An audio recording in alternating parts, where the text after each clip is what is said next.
Batelani Kongo. Yahweh, Yahweh, bénissani Kongo. Yahweh, Yahweh, Batelani Kongo.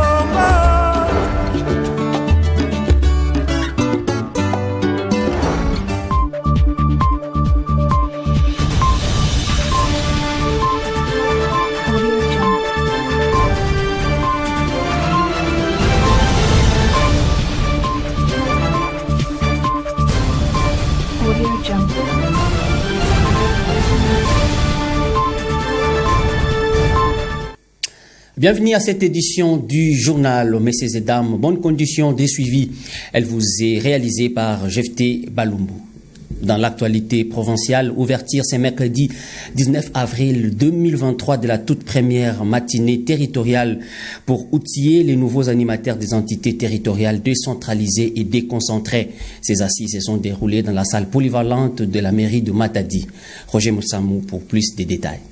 Quelques mois après la nomination des nouvelles autorités des entités territoriales décentralisées et déconcentrées par les chefs de l'État Félix-Antoine Tshisekedi Tshilombo, l'inspection provinciale de la territoriale s'est fait l'honneur d'outiller ces nouveaux animateurs et leurs collaborateurs. C'est ce qui justifie la tenue de la toute première matinée territoriale du mercredi 19 au jeudi 20 avril 2023. La salle polyvalente de la mairie de Matadi a servi de cadre à ces assises. Dans son mot de bienvenue, le maire de Matadi, Dominique Nkodiambete, a salué la mise en place opérée par les chefs de l'État à la territoriale, mais aussi l'organisation de cette séance. Nous remercions les bons dieux, les maîtres des temps et des circonstances qui a permis la tenue de cette matinée de la territoriale. Nous restons également reconnaissants au chef de l'État, son Excellence Félix-Antoine Tshisekedi, qui a procédé à la nomination des nouvelles autorités à la tête des entités territoriales décentralisées. C'est un grand jour pour nous tous parce que depuis que les nouvelles autorités de la territoriale sont nommées, pour la plupart d'entre nous, c'est une nouvelle expérience. Et cette nouvelle expérience nécessite des connaissances pour que nous puissions travailler dans le respect total des normes et principes de l'administration publique. L'inspecteur provincial de la territoriale au Congo central, M. Sabin Sabiboukou, parle de l'importance de cette matinée territoriale et des matières abordées. Administrer une population demande une certaine technicité, raison pour laquelle nous sommes là, pour leur donner des éléments essentiels qui puissent leur permettre de bien encadrer la population. Matadi, ce n'est que le début et ça va se poursuivre dans d'autres entités, villes et territoires. Aujourd'hui, nous avons parlé de l'organisation territoriale et administrative de la République démocratique du Congo. Nous avons abordé également les codes de conduite de l'agent public de l'État et enfin nous allons clôturer avec l'État civil. Donc pour aujourd'hui, nous avons pris des généralités concernant l'administration territoriale et demain nous allons entrer dans des domaines plus spécifiques qui ne concernent que les territoires. Le maire de Matadi, Dominique Nkodiambete, et son adjoint, bourgmestre de 3 communes de Matadi et leurs adjoints, chefs de bureau et d'autres agents de la territoriale ont bien bénéficié de cette formation pour le bon fonctionnement de leurs entités. Quittons la ville cosmopolite de Matadi, nouvelle journée ville morte à Mwanda, chef-lieu du territoire qui porte le même nom, le mercredi 19 avril 2023. Toutes les activités ont été paralysées la journée. La population exige l'électrification de cette cité côtière. Reportage de notre correspondant à Mwanda, Raphaël Mabunzo.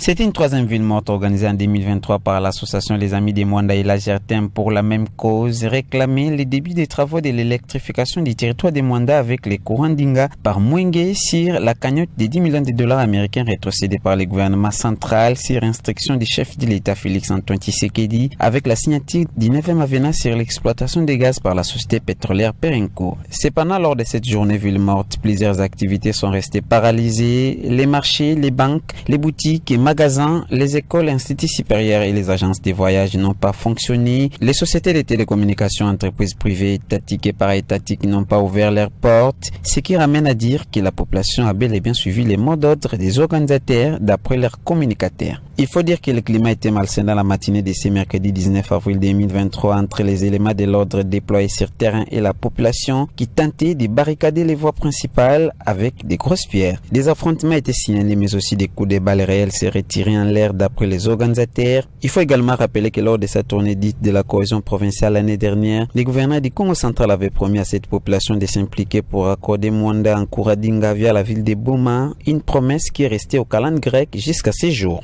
Mwanda, Raphaël Mabonzo, Mabaner TV. Quittons la province du Congo central pour la ville-province de Kinshasa. Le vice-premier ministre en charge de la fonction publique, Jean-Pierre Liaou, a échangé avec une délégation du Fonds monétaire international à Kinshasa dans son cabinet de travail. L'évolution des réformes dans l'administration publique était au centre de leurs échanges. Suivez. Le gouvernement congolais travaille d'arrache-pied pour l'amélioration des conditions de vie des fonctionnaires de l'État. Les progrès réalisés dans le cadre de cette réforme dans l'administration publique congolaise étaient au centre des échanges entre une délégation du Fonds monétaire international et le vice-premier ministre en charge de la fonction publique, Jean-Pierre Liaou. Séance tenante, le patron de la fonction publique en République démocratique du Congo a peint la situation actuelle des agents publics de l'État. Les actions de la réforme de la fonction publique convergent sur 3 axes. La poursuite de la modernisation du cadre normatif de l'administration publique, notamment l'actualisation des textes organisant la carrière des agents et les services, ainsi que la rationalisation des cadres et structures organiques. La poursuite de l'amélioration de la qualité de la gouvernance et des ressources humaines, qui consiste notamment par la maîtrise des effectifs et de la masse salariale, ainsi que la mise en place d'une politique salariale adéquate, l'opérationnalisation d'un plan de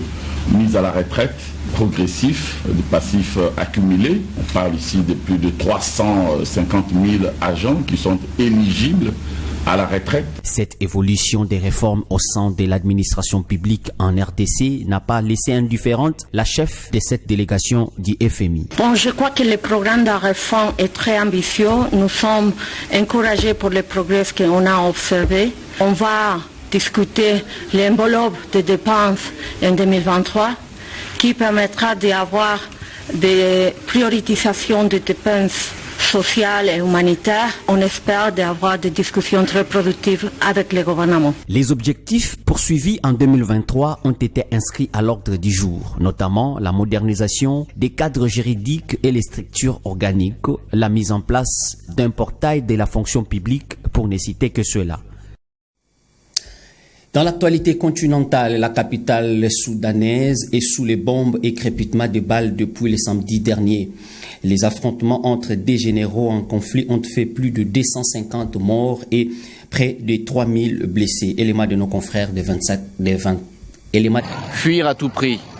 Comme des milliers d'autres habitants de Khartoum, ils ont décidé de quitter la capitale.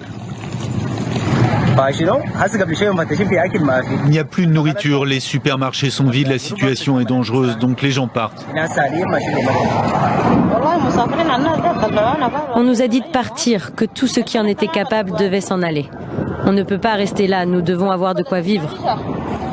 Depuis samedi, Khartoum est le théâtre de combat d'une extrême violence. Une première tentative de cessez-le-feu a échoué. Et la seconde, qui devait démarrer ce mercredi à 18h, n'est pas plus respectée. Les forces de sécurité rapide, paramilitaires du général Mdeti et l'armée régulière fidèle au chef de la junte soudanais, le général Al-Boran, se rejettent la faute de ces violations de trêve. Privés d'eau et d'électricité, les habitants qui restent terrés chez eux redoutent que le conflit ne s'étende à tout le pays. Je m'inquiète tous les soirs que des gens entrent dans la maison pour essayer de prendre la nourriture et l'argent que nous avons. C'est ce qui se passe dans toute la région de Khartoum. L'ONU a recensé des centaines de morts et plusieurs milliers de blessés. Une partie des hôpitaux de Khartoum est désormais inaccessible après des bombardements venus des deux camps. L'aéroport international où se trouvent des soldats de l'armée régulière a également été touché. La Maison-Blanche, l'Union européenne ou encore l'Union africaine condamnent ces violences. Parlons sport à présent. Fin mercredi 19 avril 2023, des préliminaires de la Coupe du Congo de football. Les deux rencontres du jour ont tourné à l'avantage du TC Elima, vainqueur des CS Imana à Sanda et de l'AS Inga Sport qui a dominé JSK à Inga. Au bout de ces deux succès, c'est Elima qui est l'équipe la mieux récompensée. Rivenciala pour le détail.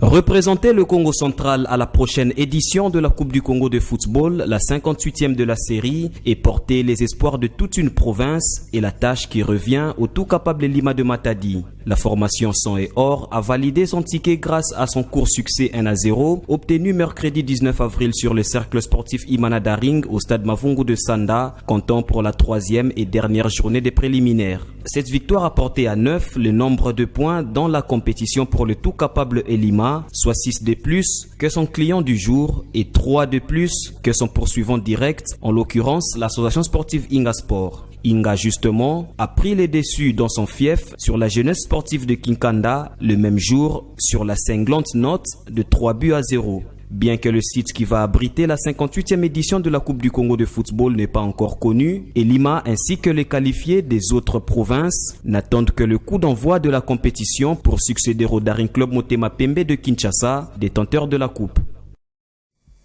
C'est la fin de ce journal. Mesdames et messieurs, merci pour vous de l'avoir suivi. Au revoir.